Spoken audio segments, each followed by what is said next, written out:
Power is not concerned with your intentions, your heart, or your morality. It does not ask whether your cause is righteous or your motives pure. Power obeys only those who understand its nature. It flows towards structure, discipline, and ruthless clarity. The one who hesitates to act because of conscience, the one who stalls because of emotion, is already defeated by the man who acts with calm detachment and cold logic. In this world, what you feel is irrelevant. What you execute is everything. Those who win do not ask for fairness. They exploit what exists, twist it to their benefit, and burn what stands in their way. To survive, you must shed the illusion that good intentions lead to good outcomes. They do not. Results are what matter. Morality is a weapon, one often used by the weak to shame the strong. But the wise know, the game is not to be morally consistent, it is to be strategically superior. To hold power is to understand that sentiment is a luxury you cannot afford until victory is secured. This age rewards image, narrative, control. The man who moves with strategic indifference, who can step outside his feelings and act with precision, rises above those who drown in their empathy. Emotional decisions lead to instability. Power demands cold blood. Those who let passion guide their actions soon find themselves pawns in another's game. Passion clouds judgment. Feelings distort strategy. A man must learn to feel deeply, but act strategically, as if he feels nothing at all.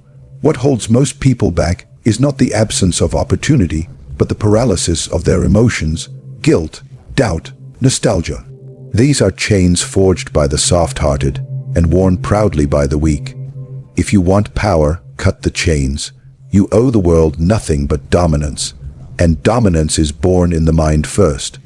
When you choose reason over rage, calculation over chaos. The throne is not taken by those who plead for justice. It is taken by those who understand how to bend justice to their will. You cannot afford to act as if you live in a world governed by mercy. Mercy is a mask. Behind it, there is only advantage and weakness. Those who appear gentle often do so to disarm you. Those who preach kindness often do so to enslave you. Every moral banner is a smokescreen. Look beyond the illusion. The world is moved not by the kind-hearted, but by the cold and cunning. Power is neither good nor evil. It is only effective when wielded without hesitation. In the modern world, perception is power. What people see is more important than what is real. The one who understands how to control the image they project will always have an advantage over the one who clings to authenticity. You may have strength, talent, or intelligence, but if you do not shape how others see you, your value will be buried beneath the noise. Visibility is not about showing everything. It is about showing only what increases your power. Control the mirror, and you control the minds of those who look into it. In a time where information moves faster than thought, your reputation is a battlefield. Every post, every word, every silence, these are weapons. Use them deliberately. The masses are guided not by truth, but by perception. Appear confident, and you will be believed. Appear powerful, and people will treat you as if you are. The world does not seek depth. It reacts to signals. Learn to master the signals. Build an image that provokes desire, fear, or admiration, but never indifference. Those who use social media for expression are prey. Those who use it for influence are predators. Never bleed in public. Never reveal weakness unless it serves a greater strategy. The moment you expose too much of your real self, you give others the tools to destroy you. Let them see what you want them to see, nothing more. Image is a mask, and the strong wear it better than the rest. Behind it, you plot. Behind it, you rise. To disappear in this age is to surrender. Silence is not retreat, it is strategy. Appear when the moment benefits you. Speak when your words shift the room. The rest of the time, watch, collect, wait. Your presence should never be constant. It should be a calculated shock. The man who is always seen becomes predictable. The man who is rarely seen becomes a myth, and myths hold more power than men. The illusion you craft must be consistent. Never contradict your persona in public. Confusion weakens control. Appear simple, but hide your complexity. Appear harmless, but prepare to strike. The game is to be underestimated by the ignorant and feared by the wise. The spotlight can burn, but it can also blind your enemies. Use it with precision. There is no virtue in being misunderstood if misunderstanding costs you power. They must believe what benefits you. Let others chase authenticity. You chase control. The world is not a sanctuary. It is an arena. Civilization wears the mask of order, but beneath it, the old rules still apply. Dominate or be dominated. Laws, ethics, and customs are mere fences designed to control the weak. The strong do not live within fences. They climb over them, tear them down, or use them as tools to trap others. Power belongs to the one who accepts this reality, not the one who denies it in favor of illusion. There is no neutral ground. Every interaction, every relationship, every opportunity is a contest of will. You are either shaping the world or being shaped by it. Those who refuse to assert dominance tell themselves they are being humble, patient, or kind. In truth, they are being replaced by those who understand that passivity is not peace, it is surrender. Every time you let someone decide your value, your direction, or your worth, you are handing over the throne willingly. You cannot rely on good intentions to protect you. You cannot expect fairness to be returned simply because you offered it. The world does not function on reciprocity. It functions on leverage. He who controls the outcome controls the relationship. To dominate is not to destroy. It is to dictate the terms. It is to walk into every room with the certainty that you set the rules or you don't play. Domination is not always loud. It can be silent. It can be graceful. But it must always be real. People are drawn to strength, even if they pretend to hate it. They test boundaries not because they seek freedom, but because they want to know who will enforce the limits. They follow those who make decisions, not those who beg for consensus. If you wait for permission, you've already lost. Influence comes to the one who speaks with authority, acts with certainty, and never explains unless it reinforces control. There is no virtue in being harmless. Harmless men are ignored. Harmless leaders are overthrown. Harmless minds are replaced. To survive, you must be useful and feared, valuable and untouchable. You must be prepared to assert yourself without guilt, without hesitation, and without apology. The world does not reward good people. It rewards effective ones. Domination is not about crushing everyone beneath you. It is about ensuring no one stands above you.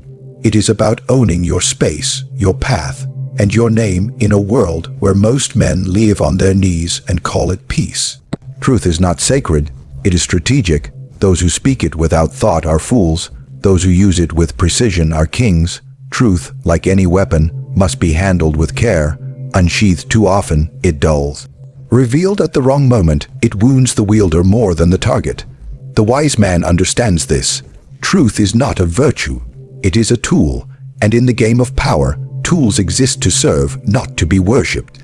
Most people speak truth as a reflex. They confuse honesty with strength, transparency with character, but unfiltered truth is often weakness disguised as virtue. It reveals intentions. It exposes vulnerabilities. It grants others the map to your destruction. If your enemies know your truth, they no longer need to guess. They only need to wait. To dominate, you must understand that silence often says more than confession ever could. Words are permanent, and in the wrong hands, truth becomes your own executioner. Control begins with mystery. Power is maintained through the strategic release of information. Give nothing that can be used against you. Share only what increases your leverage. Truth should be rare, like gold, valuable because it is uncommon and difficult to acquire. and when it is offered, it must serve a purpose. You do not give truth to ease your conscience. You give it to shift the balance of power in your favor. A well-timed truth can break alliances, plant seeds of doubt, or forge loyalty. It is a blade best used when the enemy believes only lies.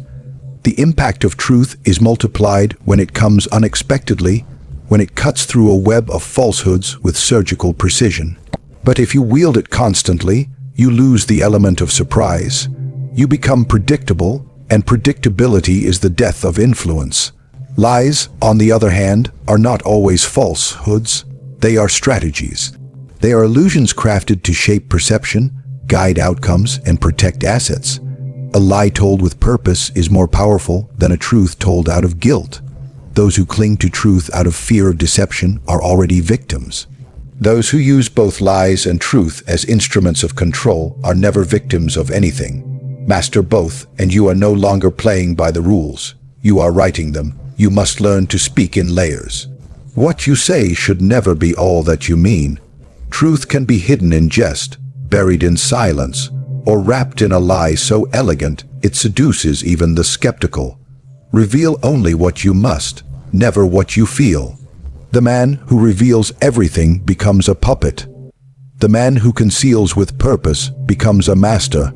Fear is more stable than affection. Love is fleeting, conditional, and unpredictable. It depends on moods, on favors, on continued satisfaction. One moment of disappointment can turn love to resentment, but fear, when cultivated properly, endures. It anchors itself deep in the psyche and does not depend on emotion. It obeys strength, respects consequence, and rarely forgets. If you seek loyalty, let them respect your power more than they adore your presence. People say they want to be loved, but what they need is to be respected. And in a world ruled by dominance and survival, respect is most easily maintained through controlled fear. Not terror, not cruelty, but the quiet understanding that crossing you comes with a price. Fear draws boundaries love cannot. Fear creates space for control where love invites chaos. The man who is feared can command even silence. The man who is only loved must beg to be heard. Those who lead through affection alone must constantly give, apologize, and appease. They exhaust themselves trying to maintain the fragile balance of others' emotions, but the one who leads through fear can act with clarity. His authority is not questioned. His presence is not taken for granted. He does not need to explain his decisions or justify his words. His silence is enough. His gaze is enough, because those under his rule understand the cost of disrespect. Loyalty built on love is tested by time and opportunity. As soon as a better offer appears, affection falters. But loyalty rooted in fear does not waver so easily. It binds through discipline, not desire. It anchors people to you not because they want to stay, but because they know they must. That form of loyalty is colder, but it is far more reliable in every structure. Whether a kingdom, a company, or a household, power must be upheld by consequence. You cannot lead effectively if those beneath you believe there is no penalty for defiance. They must believe that betrayal is punished, that weakness is exposed, that your word is final. Even kindness must be given with the subtle reminder that it is a choice, not a default. Mercy means more when it is not expected. Generosity has more weight when your wrath is known. Fear, when wielded with precision, does not provoke rebellion. It prevents it. It creates order. It eliminates doubt. The man who can evoke fear without cruelty is more powerful than the one who demands love with kindness. People will smile to your face while planning your downfall if they only love you. But they will think twice, hesitate, and retreat if they fear what you can become when crossed. The world has changed in form, but not in function.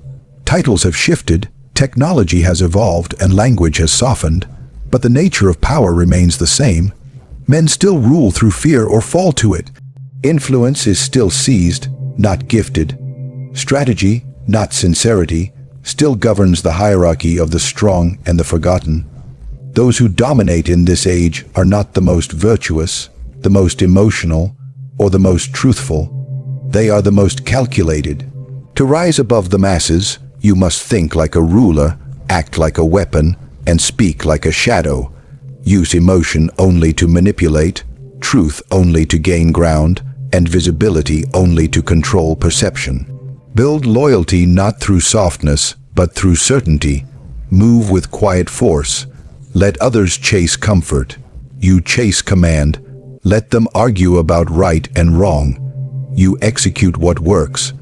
Power does not care who deserves it. It bows to those who take it.